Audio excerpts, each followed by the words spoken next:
The Veilthrix had lasted exactly 437 years after achieving faster-than-light travel before they blew themselves into constituent atoms. Not bad, really. Better than the Corvani's pathetic 68 years, though nowhere near the Zilthak record of 8 centuries. The curator made a note in the display placard: extinct due to philosophical differences regarding the nature of consciousness. Final debate lasted 3 days and resulted in mutual annihilation via quantum consciousness bombs. 17 million years of this. 17 million years of cataloguing species that reached for the stars, only to discover they preferred the taste of their own feet. Another one bites the cosmic dust, the curator muttered, adjusting the holographic recreation of the Veilthrix homeworld's final moments. The explosion was particularly artistic, a swirling cascade of purple and gold that had briefly outshone their sun. The curator had watched it happen in real time, naturally. Someone had to witness these things. Someone had to remember. The museum stretched across dimensions, a crystalline monument to hubris that existed partially in normal space and partially in conceptual reality. Each wing contained the preserved essence of civilizations that had learned to break the speed of light, but couldn't break the habit of being catastrophically stupid.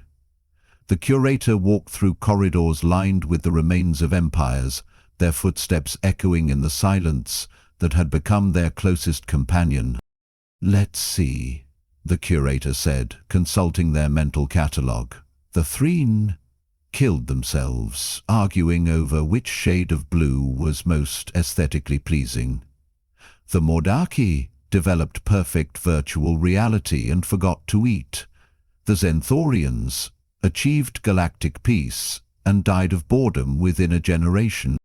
The pattern never changed.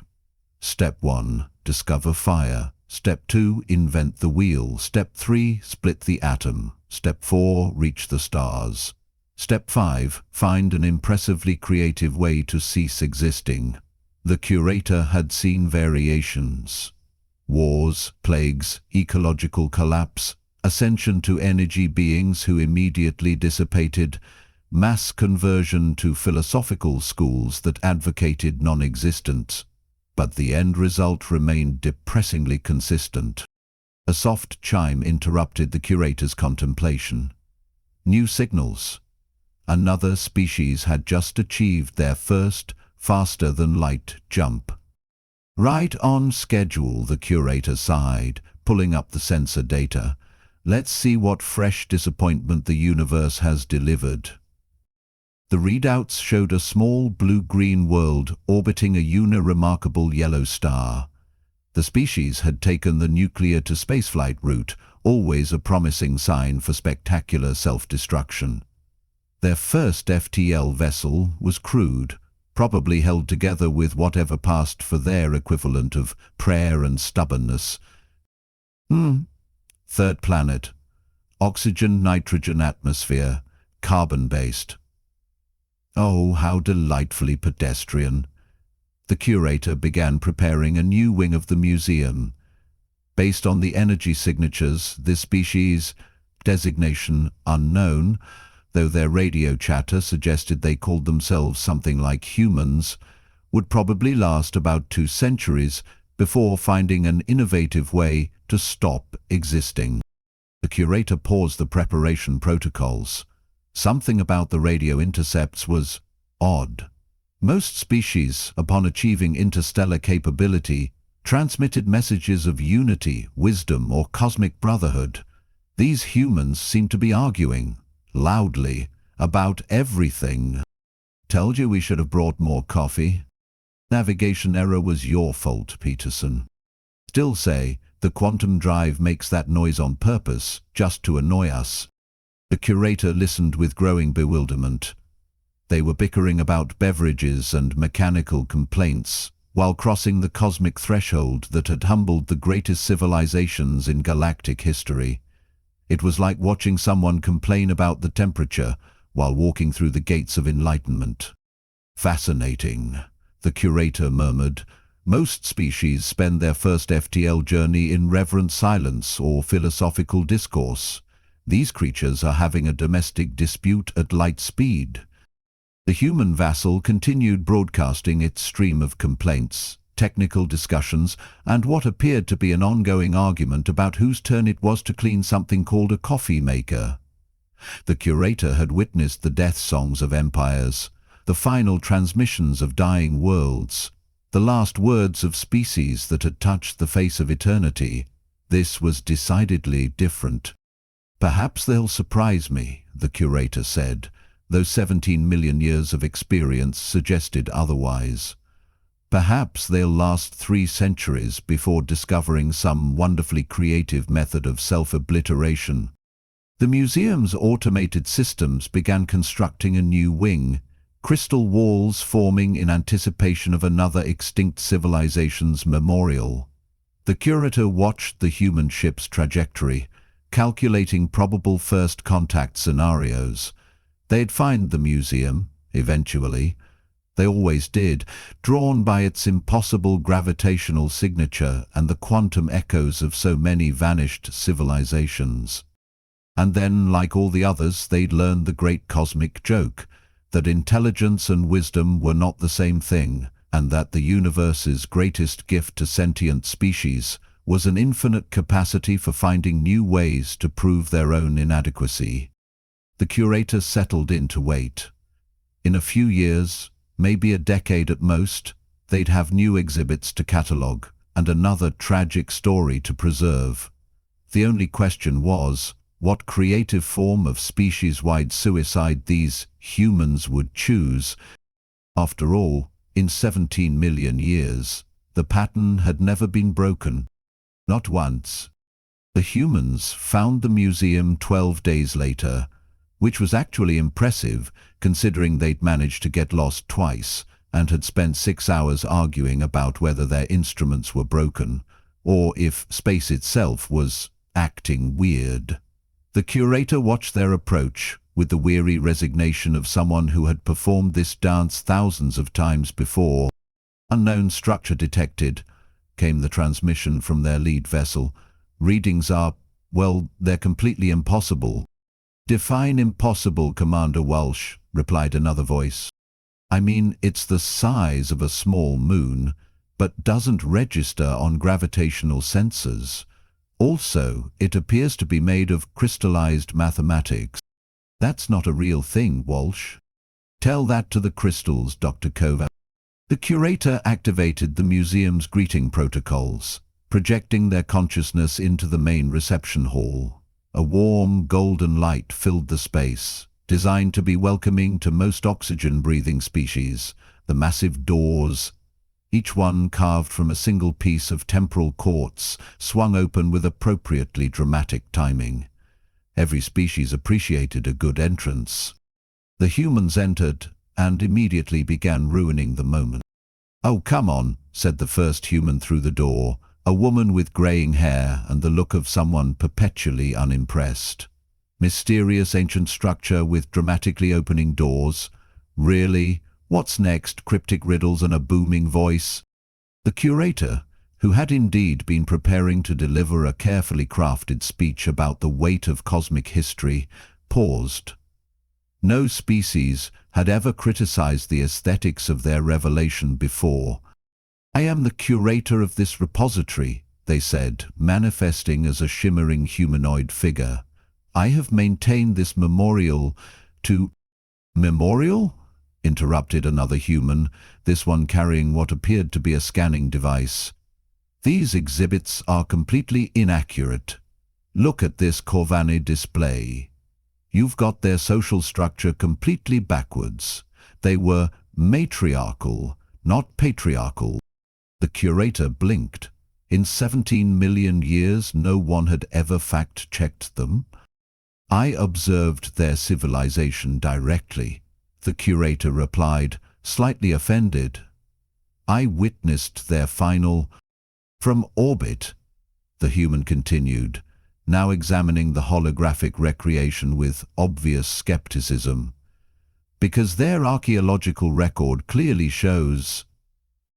Dr. Martinez, the first human said with exaggerated patience, you're arguing with a cosmic entity about anthropological methodology.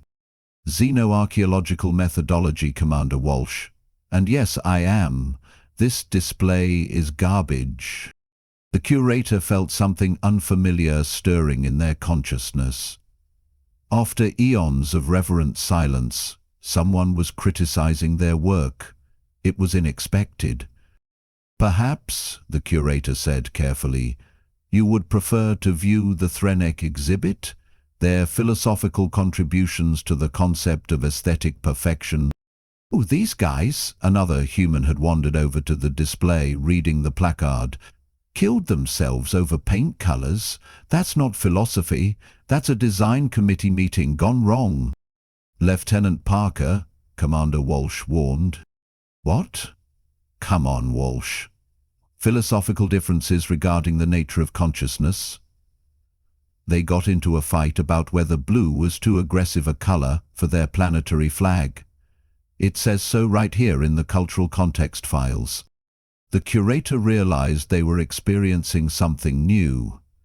Academic peer review. And they were failing it. How do you know about their cultural context files? The curator asked. Because, Dr. Martinez said, still scanning the exhibits with obvious disapproval, unlike most species, we actually study extinct civilizations before making sweeping generalizations about their demise. Half these displays read like they were written by someone who'd never actually met the species they're describing. I am older than your star system, the curator said, drawing themselves up to their full, imposing height.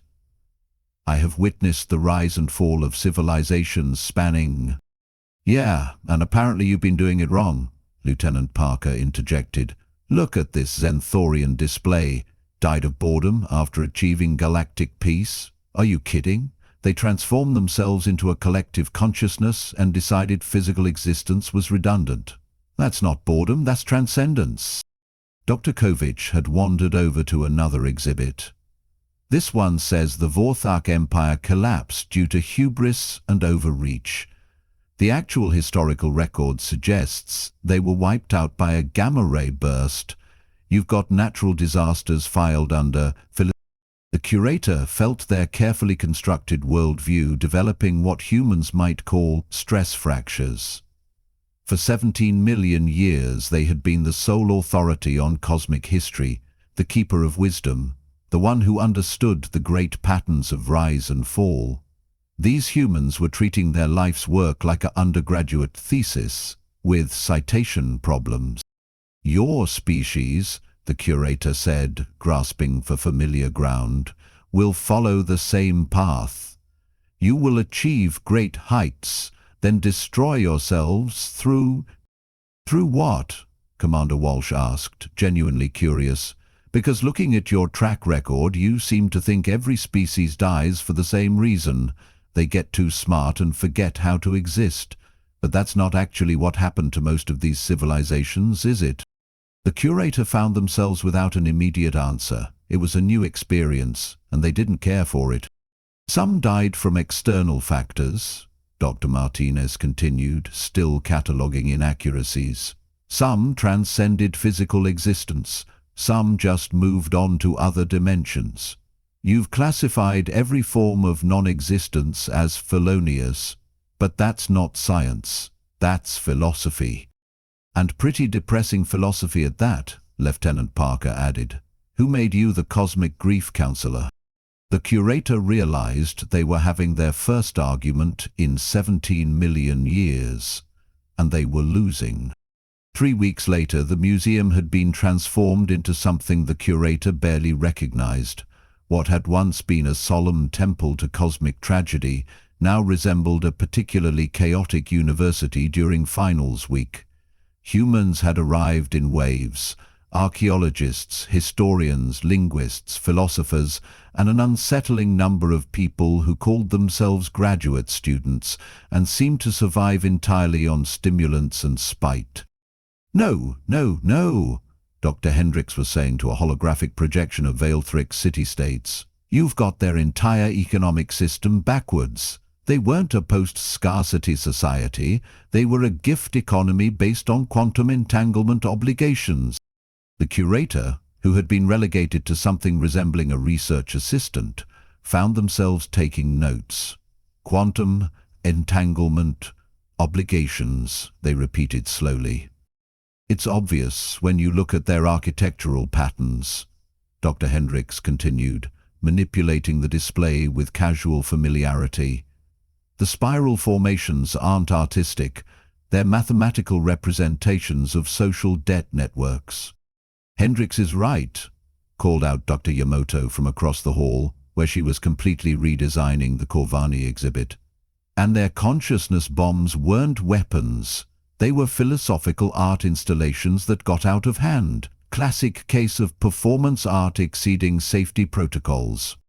The curator watched in fascination as Professor Okafor set up what he called a proper research station in the wing dedicated to the Mordaki civilization.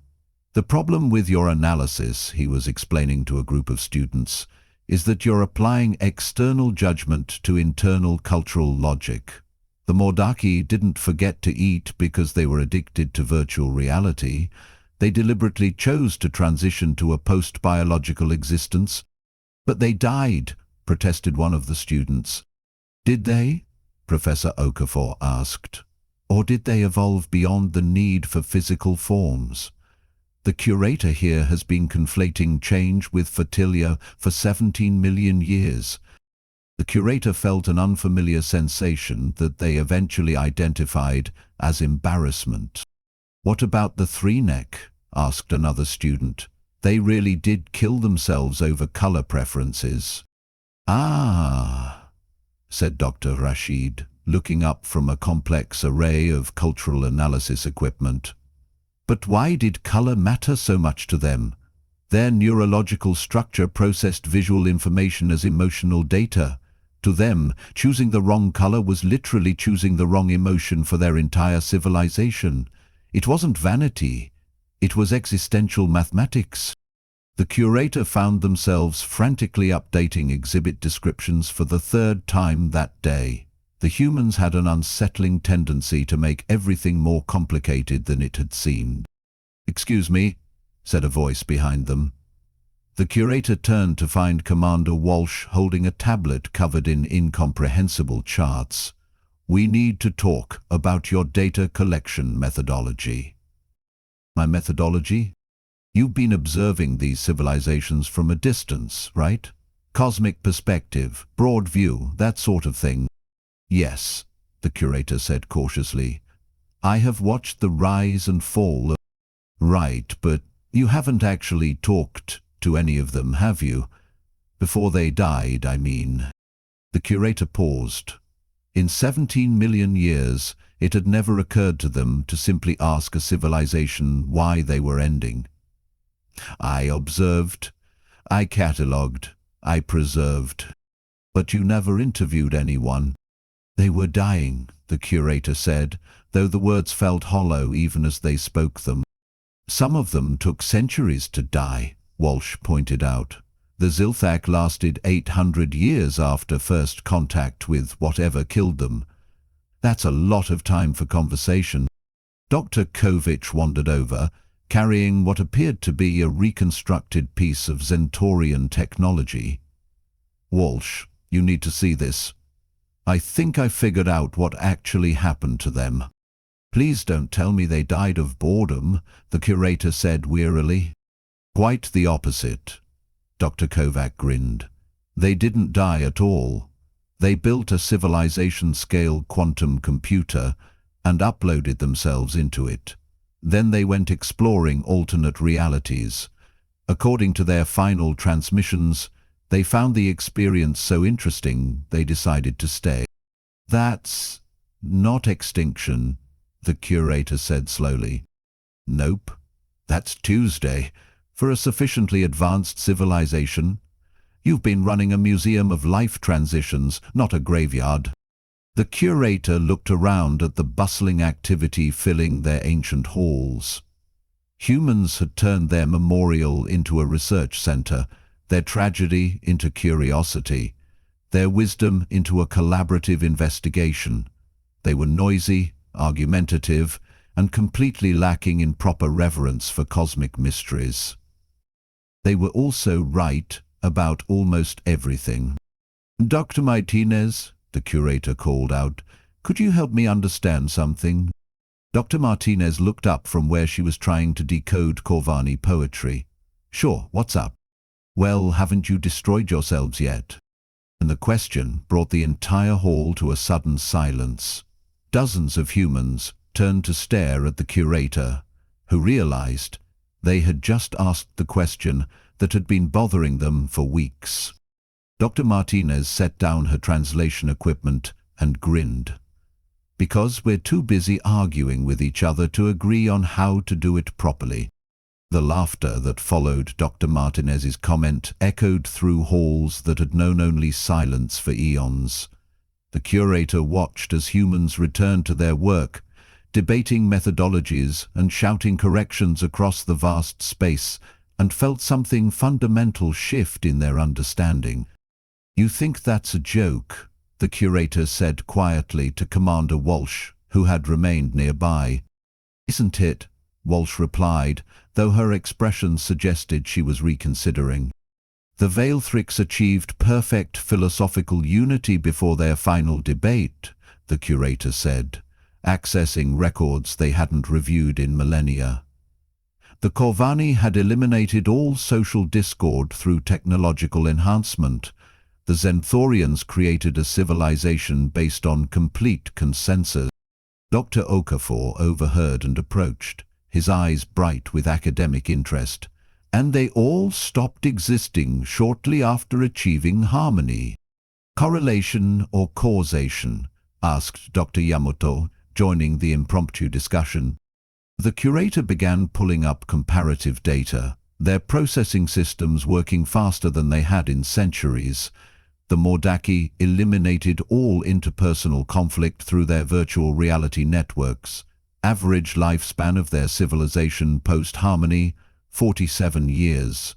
The Threnic achieved aesthetic consensus through neural linking. Duration before extinction, 12 years. "Show us the Zilthak data," Dr. Hendricks called out, abandoning her own research to join the growing crowd. The Zilthak. The curator paused, accessing records that suddenly seemed to tell a different story. They maintained active philosophical debate for 753 years after achieving interstellar travel. Their extinction event occurred within a decade of implementing their Great Consensus Protocol. Professor Okafor was nodding slowly. Every species that survived long-term maintained some form of internal conflict. "Not conflict," Dr. Rashid corrected. "Productive disagreement. There's a difference." The curator found themselves compiling statistics they had never thought to analyze. Civilizations that maintained multiple competing schools of thought averaged 437 years of post-FTL existence. Civilizations that achieved ideological unity averaged 68 years. "Because when you stop arguing," Lieutenant Parker said from where he was updating a Threnic cultural display, "you stop thinking." "The moment a civilization decides it has all the answers," added Dr. Kovic, "it stops asking questions." The curator felt their worldview completing a fundamental inversion. "You're suggesting that your species' survival depends on your inability to agree with each other." "Our ability to disagree constructively," Commander Walsh corrected. "There's a difference between productive discourse and destructive conflict."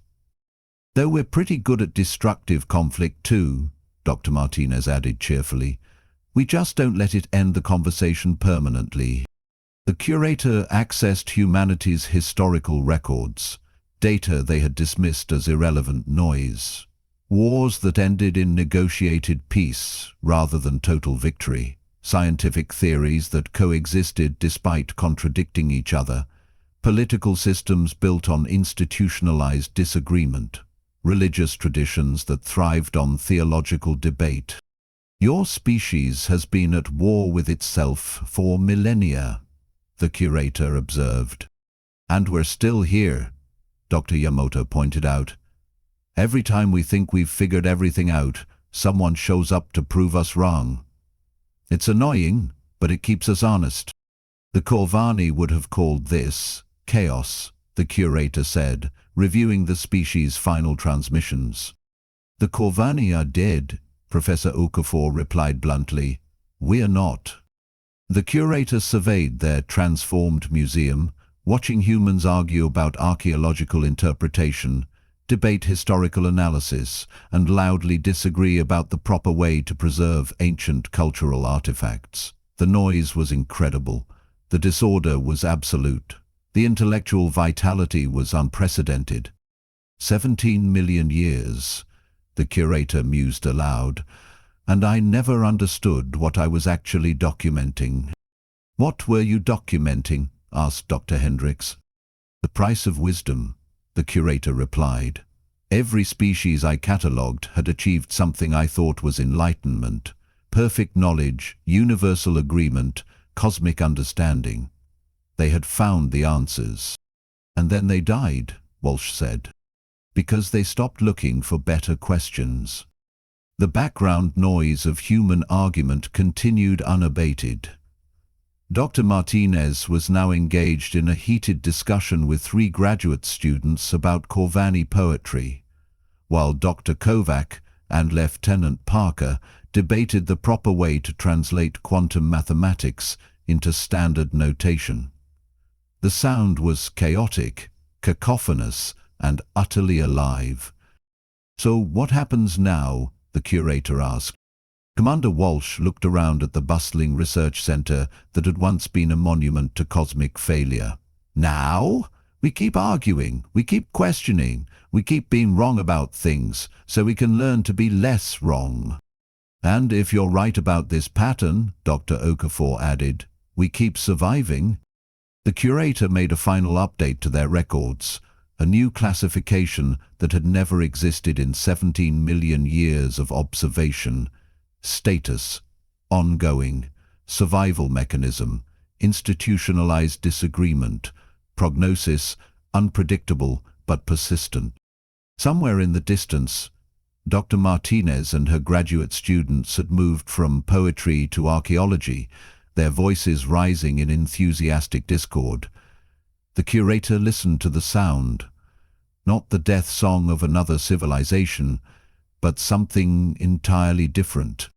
The sound of a species too busy arguing to remember they were supposed to be dying.